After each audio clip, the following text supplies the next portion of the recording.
Hello दोस्तों, आज की इस वीडियो में हम लोग 27, 28 और 29 सितंबर 2020 के important current affairs question discuss करेंगे। दोस्तों, करंट अफेयर्स के लिए आप हमारी वेबसाइट को भी विजिट कर सकते हैं, जिसका लिंक इस वीडियो के डिस्क्रिप्शन आपको मिल जाएगा। दोस्तों, सारी PDF एक साथ प्राप्त करने के लिए आप हमारे टेलीग्राम ग्रुप से जुड़ सकते हैं, जिसका लिंक मैंने इस वीडियो के डिस्क्रिप्शन में दे रखा है। तो चलिए शुरू करते हैं। पहला क्वेश्चन है कि राष्ट्रीय शिक्षा नीति 2020 के कार्यान्वयन के साथ यूराइज नामक एकीकृत पोर्टल लॉन्च करने वाला पहला राज्य कौन बना। राष्ट्रीय शिक्षा नीति जो 2020 आई है, उसके कार्यान्वयन के साथ यूराइज नामक एकीकृत पोर्टल लॉन्च करने वाला भारत का पहला राज्य कौन बना है। तो ये कौन है? ये उत्तर प्रदेश। कौन? उत्तर प्रदेश।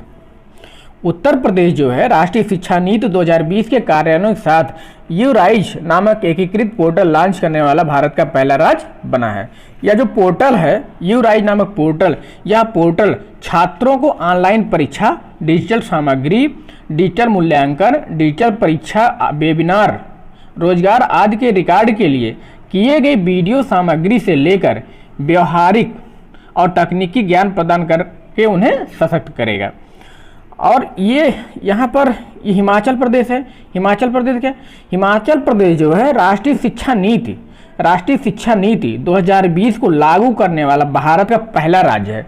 हिमाचल प्रदेश जो है राष्ट्रीय शिक्षा नीति 2020 को लागू करने वाला भारत का पहला राज्य है। तो ये राष्ट्रीय शिक्षा नीति 2020 के कार्यान्वयन के साथ यूराइज नामक एकीकृत पोर्टल लॉन्च करने वाला भारत का पहला राज्य बना है उत्तर प्रदेश। नेक्स्ट क्वेश्चन है कि वैश्विक जोखिम सूचकांक अर्थात ग्लोबल रिस्क इंडेक्स 2020 के विषय में क्या सत्य है। ग्लोबल रिस्क इंडेक्स अर्थात वैश्विक जोखिम सूचकांक 2020 के विषय में क्या सत्य है। पहला इसका कथन है कि इसमें वनुआतू पहले एवं टोंगा दूसरे स्थान पर है। इसमें वनुआतू पहले एवं टोंगा दूसरे स्थान पर है। सही है? सही है। इसका पहला कथन सही है कि वनुआतू पहले स्थान पर है और टोंगा दूसरे स्थान पर। दूसरा देखते हैं कि कुल 181 देशों में भारत का 89वां स्थान 89th। तो इसमें वैश्विक जोखिम सूचकांक अर्थात ग्लोबल रिस्क इंडेक्स 2020 में कुल 181 देश शामिल हैं। कितना? कुल 181 देश शामिल हैं। कुल 181 देश शामिल हैं और भारत का स्थान है 89th। तो ये दोनों इसके जो है कथन सही है। इसके दोनों कथन सही है। तो इसका जो है तीसरा विकल्प सही होगा, ए और 2। इसका जो है ए और 2 दोनों सही है। अच्छा, इसमें पहले स्थान पर है वनुआतू और दूसरे स्थान पर टोंगा है और भारत का स्थान है 89 और टोटल देश शामिल 181। तो अंतिम स्थान पर कौन है? अंतिम स्थान पर है कतर। अंतिम स्थान पर है कतर। कतर मतलब कतर में सबसे कम जो है जोखिम, कतर जो है सबसे कम जोखिम वाला राज्य है, देश। कतर जो है सबसे कम जोखिम वाला राज्य है। सबसे ज़्यादा जोखिम वाला राज्य जो पहले स्थान वनुआतू है, उस दूसरे नंबर टोंगा है। भारत जो है जोखिम के मामले में 89 स्थान पे है और सबसे कम जोखिम, जो सबसे कम जोखिम है वो जो है कतर में है। तो इसके पहला और दूसरा दोनों कथन सही है। नेक्स्ट क्वेश्चन है कि हाल ही में अंतर्राष्ट्रीय परमाणु हथियारों का पूर्ण उन्मूलन दिवस कब मनाया गया। अभी हाल ही में अंतर्राष्ट्रीय परमाणु हथियारों का पूर्ण उन्मूलन दिवस कब मनाया गया। तो ये कब मनाया गया है? ये 26 सितंबर को। कब? 26 सितंबर को अंतर्राष्ट्रीय परमाणु हथियारों का पूर्ण उन्मूलन दिवस मनाया गया है। अच्छा, इसका उद्देश्य क्या है मनाने का? इसका उद्देश्य है कि विश्व में, ठीक है, विश्व में परमाणु निरस्त्रीकरण के लक्ष्य को हासिल करना। विश्व में या वैश्विक समुदाय में परमाणु निरस्त्रीकरण के लक्ष्य को हासिल करना इसका जो है उद्देश्य है। अच्छा, 21 सितंबर को क्या मनाया जाता है? 21 सितंबर को मनाया जाता है विश्व अल्जाइमर दिवस। क्या? विश्व अल्जाइमर दिवस। और 25 सितंबर को ये भारत मनाता है अंत्योदय दिवस। 25 सितंबर को मनाता क्या भारत? अंत्योदय दिवस। अंत्योदय दिवस ये 25 सितंबर को मनाया जाता है। तो 21 सितंबर को क्या है? 21 सितंबर को विश्व अल्जाइमर दिवस है। 25 सितंबर को भारत का अंत्योदय दिवस है और 26 सितंबर को हाल ही में मनाया गया अंतर्राष्ट्रीय परमाणु हथियारों का पूर्ण उन्मूलन दिवस। नेक्स्ट क्वेश्चन है हाल ही में किस राज्य को गैर संक्रामक रोग की रोकथाम एवं नियंत्रण के लिए संयुक्त राष्ट्र पुरस्कार से सम्मानित किया गया? तो किसे संयुक्त राष्ट्र पुरस्कार से सम्मानित किया गया? ये केरल राज्य को। किसे? केरल राज्य को। हाल ही में केरल राज्य को गैर संक्रामक रोग की रोकथाम एवं नियंत्रण के लिए संयुक्त राष्ट्र पुरस्कार से सम्मानित किया गया। और जो केरल को यह पुरस्कार दिया गया है, ये केरल सहित कुल 7 देशों के जो स्वास्थ्य मंत्रालयों को यह पुरस्कार दिया गया है। केरल के साथ ही कुल 7 देशों के स्वास्थ्य मंत्रालयों को यह पुरस्कार दिया गया है। नेक्स्ट क्वेश्चन है कि 25 सितंबर 2020 को प्रधानमंत्री सहज बिजली हर घर योजना, पूरा नाम क्या है? प्रधानमंत्री सहज बिजली हर घर योजना अर्थात सौभाग्य को कितने वर्ष पूरे हो गए? 25 सितंबर 2020 को प्रधानमंत्री सहज बिजली हर घर योजना अर्थात सौभाग्य को कितने वर्ष पूरे हुए हैं? तो कितने वर्ष पूरे हुए हैं? ये 3 वर्ष। कितने? 3 वर्ष। कितने वर्ष? 3 वर्ष। तो 25 सितंबर 2020 को प्रधानमंत्री सहज बिजली हर घर योजना अर्थात सौभाग्य को 3 वर्ष पूरे हुए हैं। अच्छा, 3 वर्ष पूरा हुआ, इसका मतलब शुरुआत कब हुआ था? ये 25 सितंबर 2017 को। कब? 25 सितंबर 2017 को सौभाग्य अर्थात प्रधानमंत्री सहज बिजली हर घर योजना की शुरुआत हुई थी, इसलिए 25 सितंबर 2020 को इसके 3 वर्ष पूरा हुआ। दरअसल प्रधानमंत्री मोदी ने देश के ग्रामीण और शहरी क्षेत्रों के सभी घरों में बिजली पहुंचाने के लिए 25 सितंबर 2017 को सौभाग्य योजना की शुरुआत की थी। नेक्स्ट क्वेश्चन है, हाल ही में किस द्वीप के किनारे लगभग 380 व्हेल मृत पाई गई है? किस द्वीप के किनारे 380 व्हेल मृत पाई गई हैं? तो किस द्वीप के? ये तस्मानिया द्वीप। कहाँ? तस्मानिया द्वीप। अभी हाल ही में तस्मानिया द्वीप के किनारे लगभग 380 व्हेल मृत पाई गई हैं। ये तस्मानिया द्वीप कहाँ है? ये ऑस्ट्रेलिया का केंद्र शासित प्रदेश है। ऑस्ट्रेलिया का केंद्र शासित प्रदेश है और द्वीप है ये। तस्मानिया जो द्वीप है ये ऑस्ट्रेलिया के मुख्य भूभाग से दक्षिण में है, थोड़ा अलग है, दक्षिण पूरब में कह सकते हैं, दक्षिण पूरब में। और लेकिन ये ऑस्ट्रेलिया का केंद्र शासित प्रदेश है। तो इसका हम लोग लोकेशन देख लेते हैं।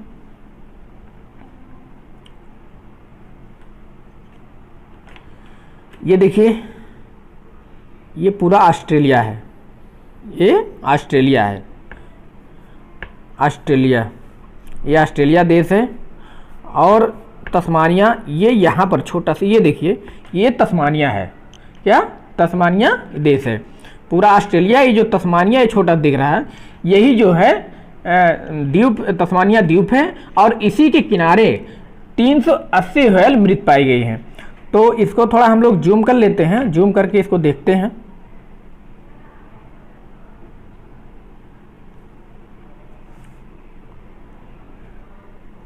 ये देखिए तस्मानिया द्वीप, यही तस्मानिया द्वीप है। और ये ऑस्ट्रेलिया की ये ऑस्ट्रेलिया मुख्य भूमि है, ये ऑस्ट्रेलिया मुख्य भूमि है। ये तस्मानिया द्वीप भी ऑस्ट्रेलिया का ही भाग है, इस पर ऑस्ट्रेलिया का अधिकार है और ये केंद्र शासित प्रदेश भी है ऑस्ट्रेलिया का। तो इसी के किनारे 380 व्हेल मृत पाई गई हैं। और ये कहाँ? ऑस्ट्रेलिया के दक्षिण पूरब में है, दक्षिण पूरब में, दक्षिण भी कह सकते हैं, थोड़ा सा पूरब लेकर के है। और ये प्रशांत महासागर में है। प्रशांत महासागर का ये जो, ये देखिए तस्मानिया सी लिखा है, तस्मानिया सागर यहाँ पर लिखा है, ये प्रशांत महासागर का ही भाग है, तस्मानिया सी। तो तस्मानिया जो सागर है, अगर हम महासागर की बात करें तो प्रशांत महासागर में, अगर सागर की बात करें तो तस्मानिया जो द्वीप है वो तस्मानिया सागर में स्थित है।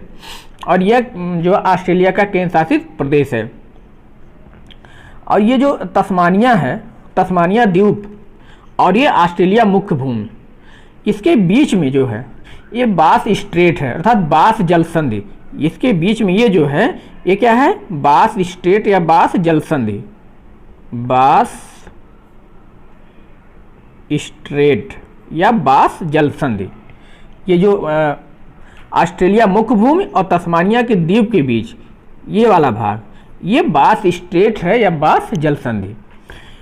ये जो 380 व्हेल मृत पाई गई है, ऐसा माना जाता है कि बढ़ते समुद्री प्रदूषण के कारण, जो समुद्री प्रदूषण बढ़ रहा है उसके कारण यहाँ पर व्हेल सामूहिक रूप से आत्महत्या करती हैं।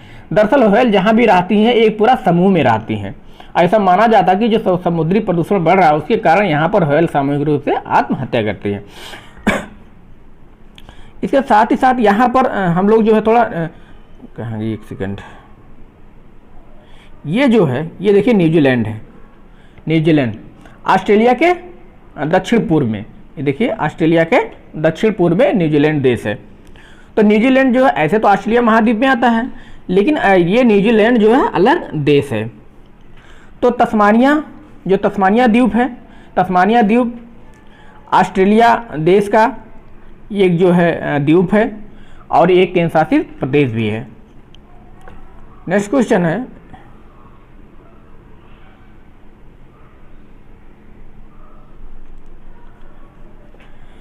कि भारत की पहली तटरक्षक अकादमी कहाँ पर स्थापित की जाएगी। भारत की पहली तटरक्षक अकादमी कहाँ पर स्थापित की जाएगी, तो ये कहाँ पर स्थापित की जाएगी, ये मंगलुरु में। कहाँ? मंगलुरु, बेंगलुरु में नहीं, मंगलुरु में। बेंगलुरु और मंगलुरु, जो बेंगलुरु है ये कर्नाटक की राजधानी है, ये मध्य में है। लेकिन जो मंगलुरु है ये अरब सागर के तट पर है मंगलुरु। तो भारत की जो पहली तटरक्षक अकादमी है वो मंगलुरु में स्थापित की जाएगी। और जो ये जो है तटरक्षक अकादमी है, ठीक है, तटरक्षक अकादमी या परियोजना भारतीय कोस्ट गार्ड को मैत्रीपूर्ण देशों के अधिकारियों को प्रशिक्षित करने में सक्षम बनाएगी, जहां से इसे बहुत अधिक मांग प्राप्त होती। तो हम लोग मंगलुरु का लोकेशन देख लेते हैं।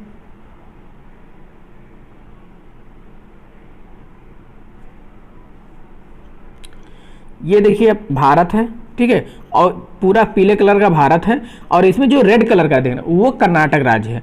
तो वो कर्नाटक राज्य को अलग से दिखाया गया है, कर्नाटक राज्य को अलग से दिखाया गया है।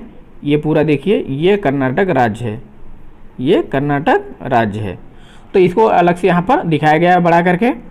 और ये जो है इधर आंध्र प्रदेश है, क्या है इधर, इधर जो है आंध्र प्रदेश है, ठीक है। इधर क्या है, ये तमिलनाडु है, तमिलनाडु है। ये इधर ये केरल है, क्या केरल है, और ये महाराष्ट्र ये है। तो इतना हम लोग समझ गए। यहाँ पर ये देखिए आंध्र प्रदेश इधर है, इधर तमिलनाडु है, इधर केरल है, इधर महाराष्ट्र है। इसके साथ ही साथ, ठीक है, ये इधर वाला भाग, ये आप देख रहे हैं इधर ये कलर, ये इधर वाला पूरा भाग, ये जो है अरब सागर है, क्या अरब सागर, अरब सागर। तो अरब सागर को ये जो है कर्नाटक टच करता है। अब हम लोग देखते हैं मंगलुरु का लोकेशन कहाँ है, इसको थोड़ा जूम कर लेते हैं तो स्पष्ट होगा। ये देखिए, ये आप देखिए, ये जो रेड कलर, एक मिनट थोड़ा कलर चेंज कर लें तो ये देखिए रेड कलर से आपको डॉट बना है मंगलुरु। तो ये पहले मंगलोर इसका नाम था, अब मंगलुरु हो गया। पहले क्या नाम था, मंगलोर पहले इसका नाम था, अब मंगलुरु हो गया। ये एकदम अरब सागर के तट पर है, अरेबियन सी लिखा है, अरब सागर के तट पर है। यहीं पर भारत की पहली तटरक्षक अकादमी स्थापित की जाएगी। और बात आई बेंगलुरु, ये देखिए बेंगलुरु, ये देखिए यहाँ पर बेंगलुरु है, बेंगलुरु जो कि कर्नाटक की राजधानी है। ये जो है कैपिटल है राजधानी, ये जो कर्नाटक की राजधानी है, जो है क्या नाम है इसका, बेंगलुरु। तो कर्नाटक की कैपिटल क्या है, बेंगलुरु। ये अंदर है, लेकिन ये जो मंगलोर है, ठीक है, मंगलोर या मंगलुरु, मंगलुरु हो गया, ये जो अरब सागर के तट पर है। और ये लगभग केरल के पास, केरल को टच तो नहीं करता, यहाँ तक केरल है ये वाला भाग, लेकिन जो है यहाँ पर केरल के उत्तर में ये एकदम समुद्र के किनारे अरब सागर के तट पर है, क्या मंगलोर। तो यहीं पर भारत की पहली तटरक्षक अकादमी स्थापित की जाएगी। नेक्स्ट क्वेश्चन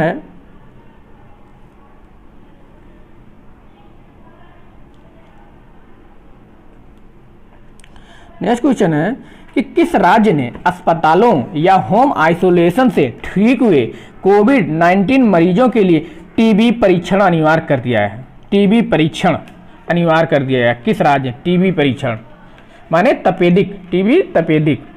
तो ये जो है टीबी परीक्षण किस राज्य ने अनिवार्य कर दिया है? ये पश्चिम बंगाल ने। पश्चिम बंगाल राज्य ने अस्पतालों या होम आइसोलेशन से ठीक हुए कोविड-19 मरीजों के लिए टीबी परीक्षण अनिवार्य कर दिया। क्यों अनिवार्य कर दिया टीबी परीक्षण? क्योंकि कोरोना मामले में देखा गया है कि रोगियों की जो प्रतिरोधक क्षमता कम हो जाती है। कोरोना मामले में जो सामने आया है, देखा गया उसमें कि इसमें जो है कोरोना मामले में रोगियों की प्रतिरोधक क्षमता कम हो जाती है, जिससे उनमें टीबी के संक्रमण का खतरा बढ़ जाता है। इसीलिए पश्चिम बंगाल सरकार ने, चाहे वो अस्पताल है या होम आइसोलेशन से जो भी कोविड-19 के मरीज ठीक हो गए हैं, उनके लिए टीबी परीक्षण अनिवार्य कर दिया है। नेक्स्ट क्वेश्चन है, हाल ही में गृह राज्य मंत्री जी किशन रेड्डी ने किस शहर में 4 लेन के एलिवेटेड कॉरिडोर के साथ दुर्गम चेरुवु झील में निर्मित नए केबल स्टे ब्रिज का उद्घाटन किया गया? चेरुवु झील में एक नया निर्मित किया गया केबल स्टे ब्रिज, उसका जो है किशन रेड्डी ने उद्घाटन किया है। तो ये किस शहर में है? ये हैदराबाद में। कहाँ? हैदराबाद में। हैदराबाद कहाँ है? हैदराबाद जो है तेलंगाना की राजधानी है, तेलंगाना की कैपिटल है हैदराबाद। वर्तमान समय में आंध्र प्रदेश की भी कैपिटल हैदराबाद है। तो इसी हैदराबाद में ही गृह राज्य मंत्री जी किशन रेड्डी ने 4 लेन के एलिवेटेड कॉरिडोर के साथ ही दुर्गम चेरुवु झील में निर्मित नए केबल स्टे ब्रिज का उद्घाटन किया है। तो हम लोग जो है इसका जो है थोड़ा सा देख लेते हैं। ये जो ब्रिज है इसको हम लोग देख लेते हैं। ये देखिए, यही जो है ये बीच में जो आपको जल दिखाई दे रहा है, यही चेरुवु झील है और इसी में केबल स्टे ब्रिज आप देख लीजिए। ये 4 लेन के एलिवेटेड कॉरिडोर बना है और इसी जो है ये केबल स्टे ब्रिज यहीं पर है। देखिए ये जो है, ये देखिए, ये ऐसे ऐसे देखिए, केबल स्टे ब्रिज, केबल के माध्यम से इसको जो है तैयार किया गया है। तो ये है आंध्र प्रदेश तेलंगाना की राजधानी हैदराबाद में चेरुवु झील पर केबल स्टे ब्रिज, जो कि 4 लेन के एलिवेटेड कॉरिडोर है।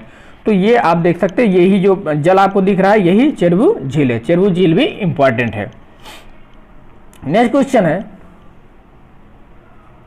कि हाल ही में भारत और किस देश के बीच जिमेक्स नामक नौसेना अभ्यास उत्तरी अरब सागर में संपन्न हुआ? हाल ही में किस देश के बीच जिमेक्स नामक नौसेना अभ्यास उत्तरी अरब सागर में संपन्न हुआ? तो ये किसके बीच हुआ है? जापान। भारत और जापान देश के बीच जिमेक्स नामक नौसेना अभ्यास उत्तरी अरब सागर में संपन्न हुआ और ये अभ्यास जिमेक्स शुरू हुआ है, ये 2012 से शुरू हुआ है और ये कहाँ हुआ है? उत्तरी अरब सागर में। कहाँ? उत्तरी अरब सागर में।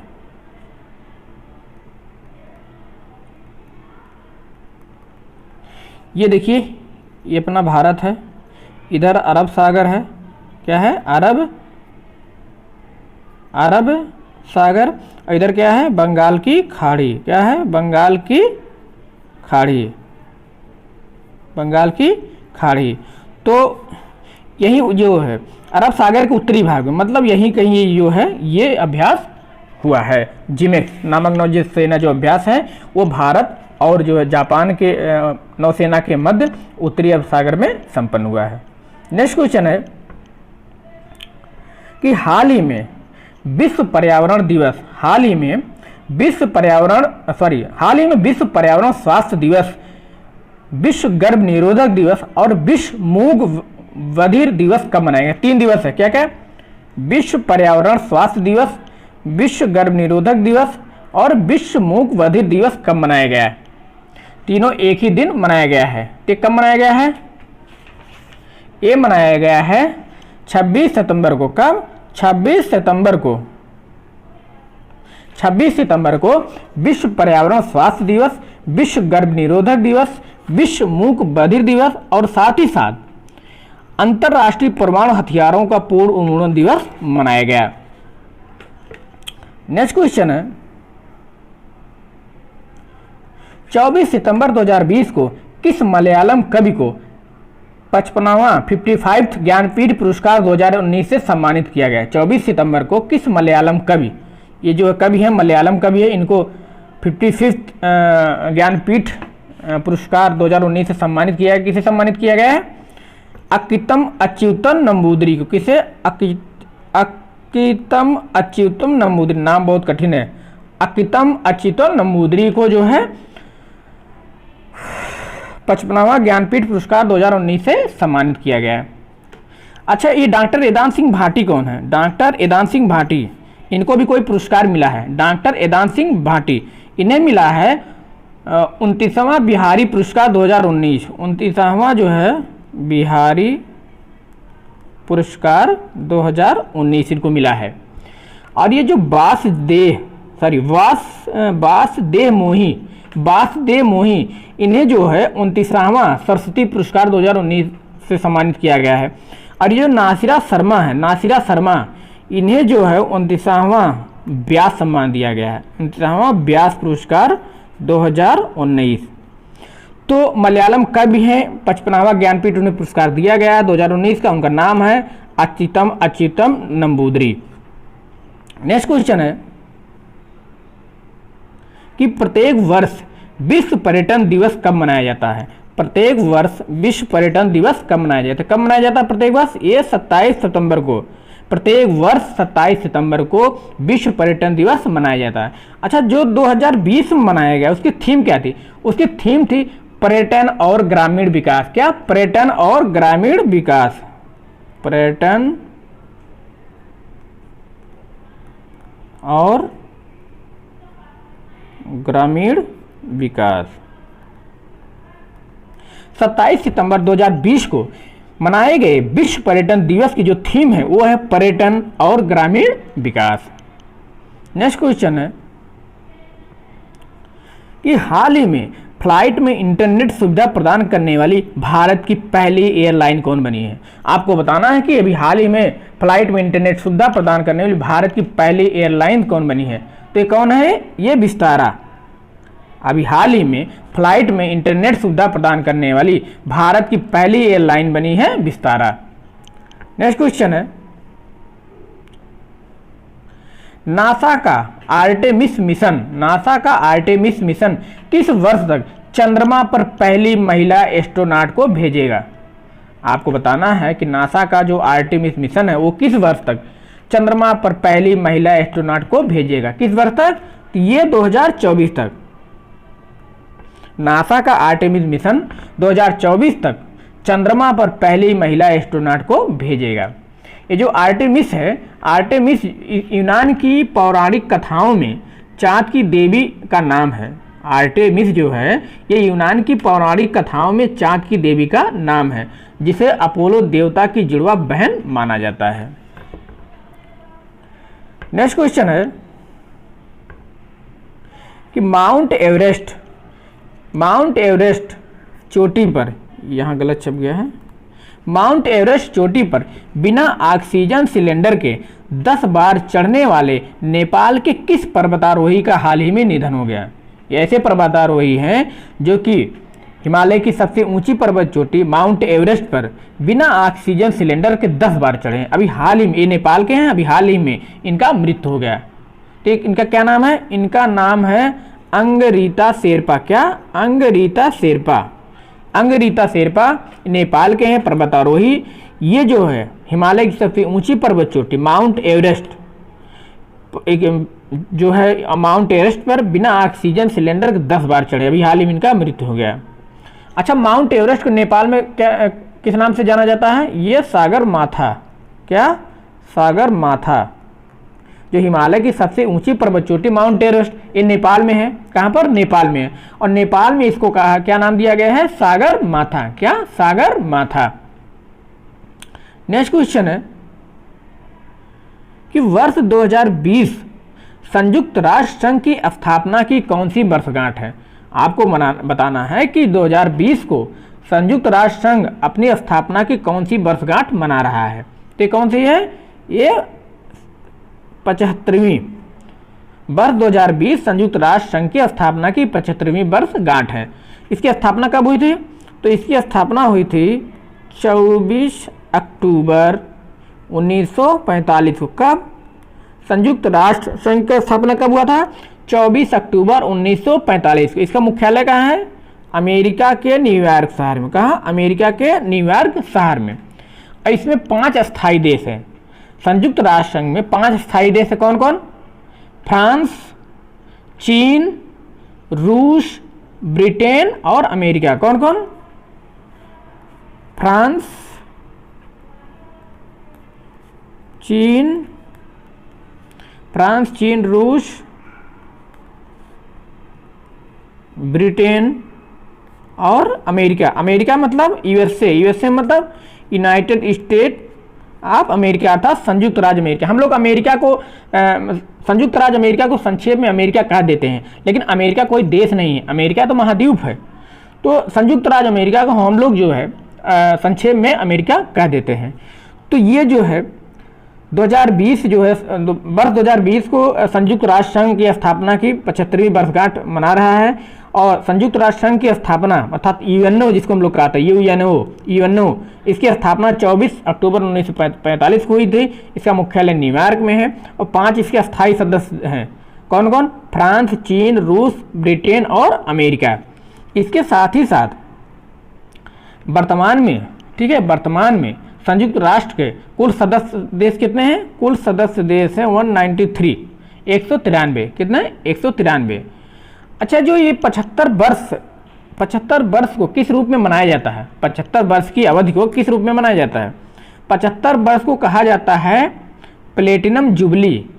75 वर्ष को कहा जाता है प्लेटिनम जुबली के रूप में मनाया जाता है।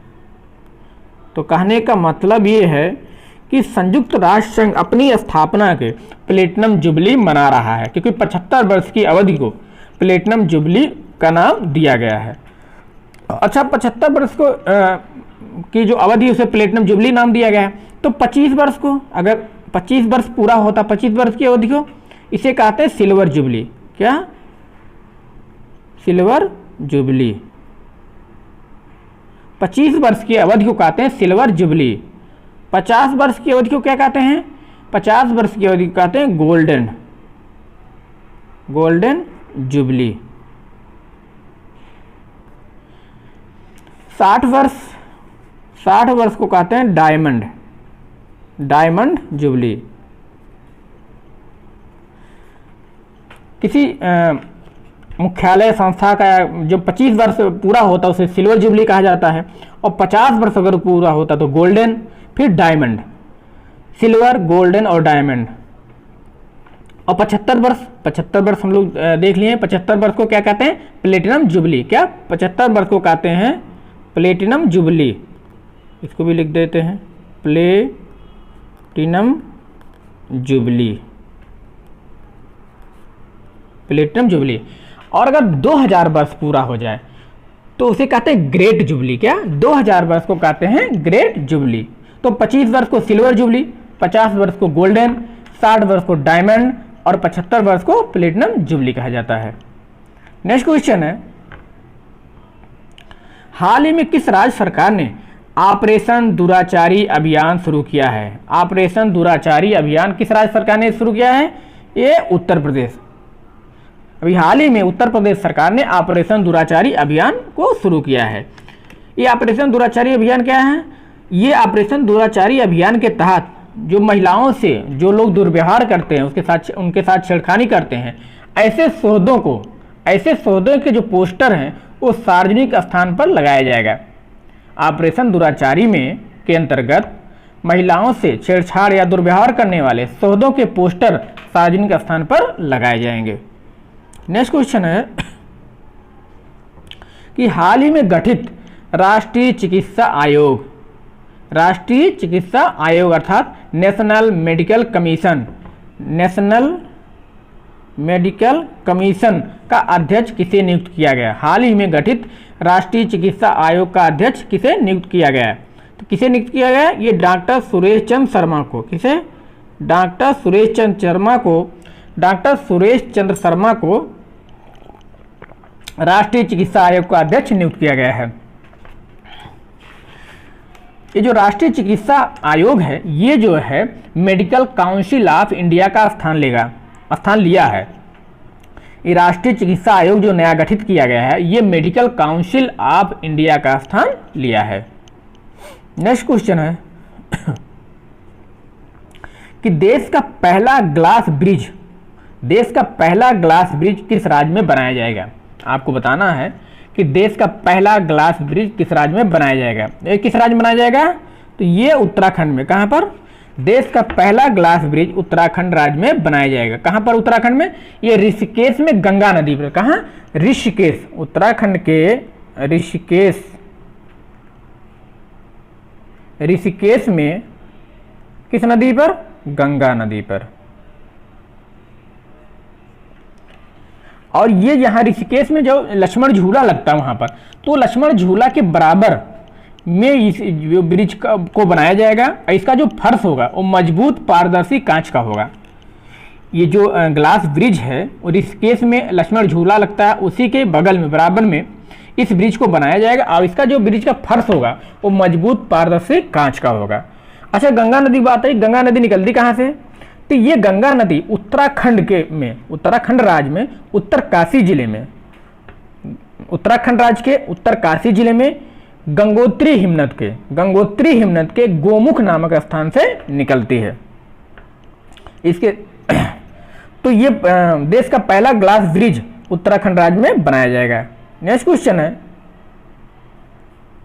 भारत और किस देश ने बौद्धिक संपदा सहयोग के क्षेत्र में एक समझौता ज्ञापन पर हस्ताक्षर किया है। भारत और किस देश ने बौद्धिक संपदा सहयोग के क्षेत्र में एक समझौता ज्ञापन पर हस्ताक्षर किया है, तो ये कौन किया है, ये डेनमार्क। कौन, डेनमार्क।